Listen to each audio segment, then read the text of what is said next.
From there we went to Lake Belton. And Lake Belton was a really interesting show because we actually had the opportunity to fish there about 2 years ago. And 2 years ago, we had a great day fishing. Caught them shallow cranking, caught a bunch of fish, caught smallmouth, largemouth, and really kind of dialed in. I mean, as time went on that particular day, we caught them. And I mean, I felt like when I came away from there, I was like, man, that was jam up. Caught them all the way up to about 4 pounds.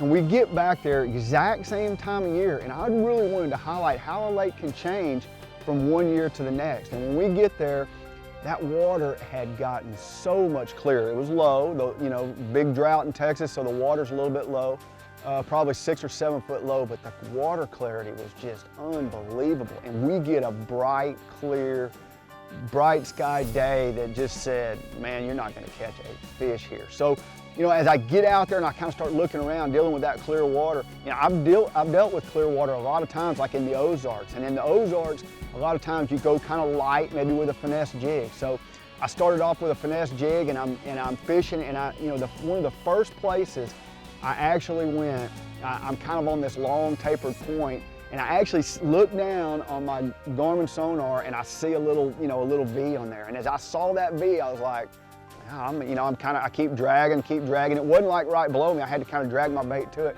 25 feet deep, get a bite, set the hook, and it is a beautiful, like a 5-pounder. I mean, comes out of nowhere. That fish was in 25 feet of water right there. I'm not kidding. I was just dropping off. I saw one on the 840. This might not even be a bass. I don't know what it is. All I know is it's big. Come on, be a big old smallmouth. I ought to be able to see him here before long. Down that clear water. Golly, that's clear. Oh, that's a nice bass.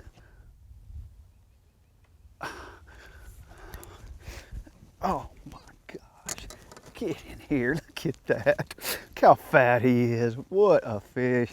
Got those black marks all over him. One thing you just can't be is intimidated by clear water. Clear water can intimidate anybody. I usually like to attack it. There's 2 ways you can approach it. Look at that fish. You can either fish it fast, fish with the wind, or a day like today, you got to go deep.